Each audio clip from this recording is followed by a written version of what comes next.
ऐसे जाने आप पिछले जन्म में क्या थे और आने वाले जन्म में क्या होंगे। दोस्तों, आपके मन में भी ये सवाल आता होगा कि हम आखिर पिछले जन्म में क्या थे, कहाँ रहते थे और क्या करते थे, लेकिन इसका जवाब हमें नहीं मिल पाता। पर आपको बता दें, आपके इसी सवाल का जवाब आज हम आपको देंगे। जी हाँ दोस्तों, एकदम सही सुना आपने। दरअसल अगर हम ज्योतिष शास्त्र की माने तो पूर्व जन्म का सच जानने के लिए आपको लगन और लग्नेश की स्थिति को देखना चाहिए। अगर आपकी कुंडली में गुरु लगन यानी पहले घर में बैठा है तो ये समझ लीजिए कि पूर्व जन्म में आप किसी विद्वान परिवार में जन्मे थे। वहीं अगर लग्नेश मंगल और सूर्य लगन भाव में बैठा है तो आप पूर्व जन्म में क्षत्रिय रहे होंगे, यानी कि क्षत्रिय समान आपके कर्म रहे होंगे। वैसे ज्योतिषों के मुताबिक आप चाहे तो खुद भी पता लगा सकते हैं कि आप पिछले जन्म में क्या थे। ज्योतिष शास्त्र के अनुसार अगर आपकी कुंडली में बुध लग्नेश है और लगन भाव में बैठा है तो पूर्व जन्म में आप वैश्य रहे होंगे। इसके साथ ही शनि और राहु को शूद्र माना जाता है। लगन स्थान में मकर या कुंभ राशि हो और शनि या राहु लगन में बैठे हो तो पूर्व जन्म में आप शूद्र रहे होंगे।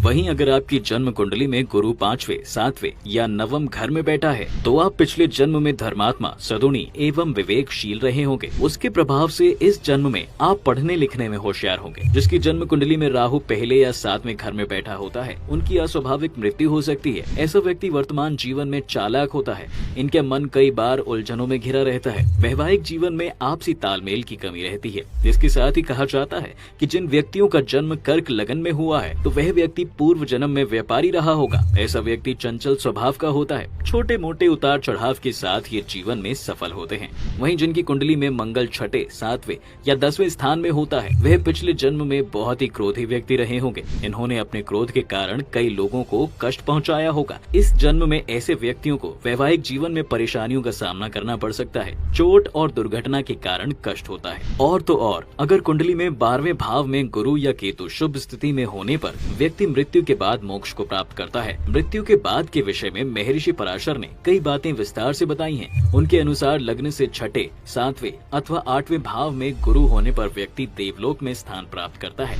दोस्तों, आपको बता दें, व्यक्ति घूम फिरकर अपने परिवार में ही जन्म लेता है और उसकी मूल आदतें वैसी की वैसी रहती हैं। लेकिन जब किसी भावना या इच्छा को मन में लेकर किसी व्यक्ति की मौत होती है तब उसकी भावना या इच्छा को पूरा करने के लिए उसका जन्म एक बार फिर से होता है। आपको बता दें, कई ज्योतिष आचार्यों ने एक रिसर्च में बताया कि इसे लेकर सेलिब्रिटीज के पूर्व जन्म पर अध्ययन किया गया है।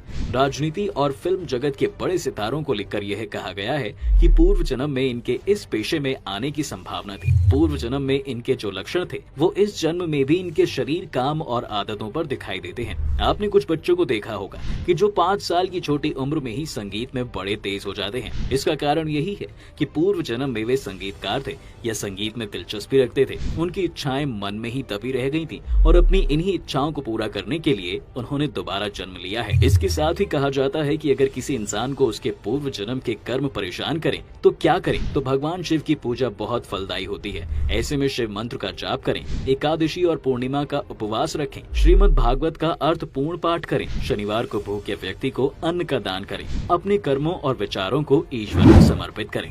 तो दोस्तों, आज की वीडियो में बस इतना ही। अगर आपको हमारी वीडियो पसंद आई हो तो हमें कमेंट करके जरूर बताइएगा।